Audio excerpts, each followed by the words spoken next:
Do you know anyone who rides skateboards, bikes, scooters, rollerblades, or anything like that? I happen to know quite a few people who ride just like me. If you do know any of these people, what you might not know is that they most likely don't skate at skate parks too often. In the Orange Crest area where I live, the nearest skate park is about 20 minutes away. This means that skating there could take a couple hours to get there and is not very realistic. In the whole city of Riverside, in fact, there are only two skate parks, including Bobby Bonds and Hunt Skate Park. Some of the skaters who are lucky enough to live near these skate parks can go whenever they want because they easily skate there, and this allows them to progress very quickly and find friends that go to the skate park all the time. But the people who don't live right next to the skate park, they would need to drive a car there or take a bus to get there. If you're like many skaters and do not have a car, then skate parks are not easily accessible to you. Today I'm going to be talking about why we need skating areas in public parks and how it could benefit many people in the community. The lack of skate parks in Riverside is a major issue for many people that I know because there's often nowhere to skate. If I wanted to skate somewhere with actual obstacles legally, I would have to go take the bus to the skate park in downtown Riverside, there and back, which takes a lot of time and fun out of the actual skating. Because the nearest skate parks are far away, skaters will often skate in areas where skating is not allowed. The most common places to skate would be at schools and also businesses who own the property, and skaters will skate down the stair sets, which businesses don't like because they're afraid that you're going to get hurt.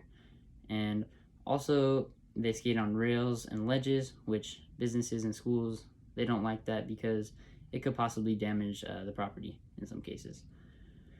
This causes a lot of problems because businesses and schools do not want anyone skating on their property, but these skaters have nowhere else to skate, so they will usually just come back anyways.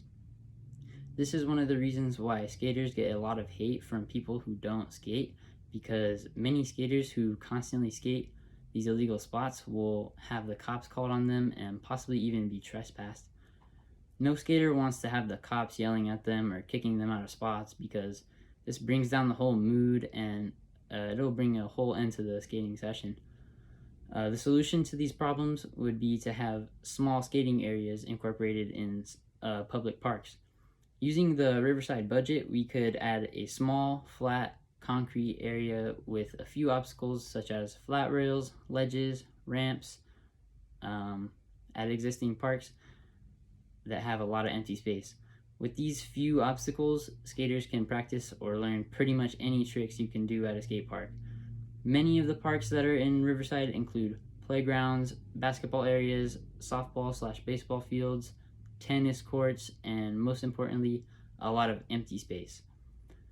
Of all the parks in Riverside, there are a total of 46 playgrounds, 44 softball/baseball fields, many basketball and tennis courts, and most importantly, almost 3,000 acres of open space.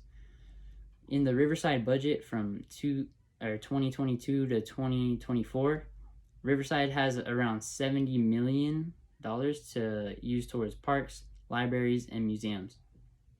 Some of this money could be used to create these small skating areas. Skateboarding and other action sports are increasing in popularity more than ever.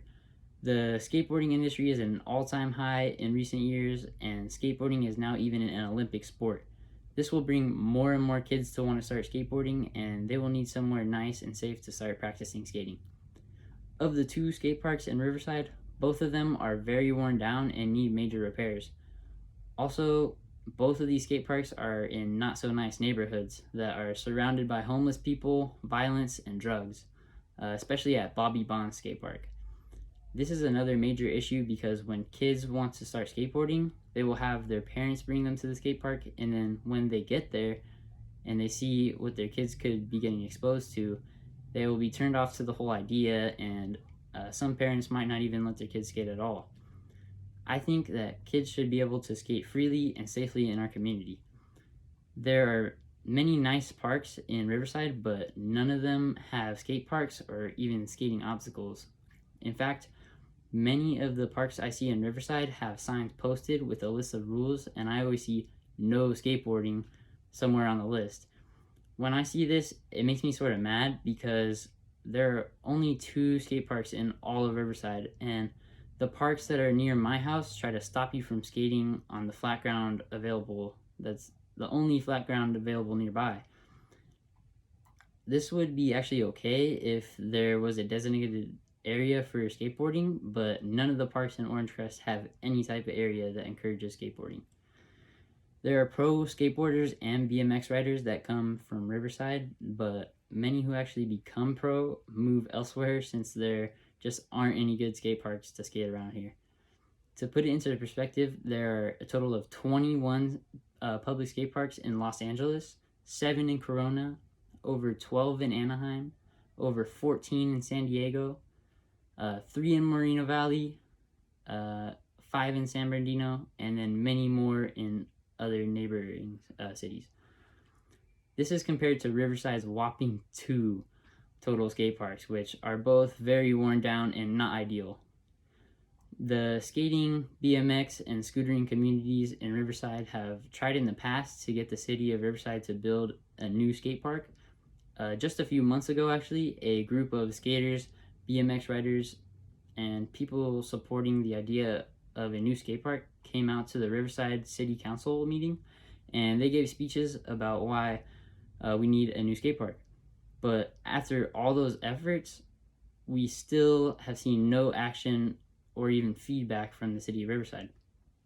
Even though it would be very nice to have a brand new skate park for the community to enjoy, I think that it would be a lot easier for the city to just implement small designated skating areas in our existing parks.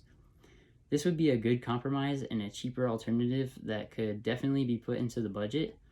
Also, this would give an opportunity to a larger number of skaters who have a place to skate, since they would be more spread out, and rather than one single skate park to travel, this is still too far to travel if it's just one.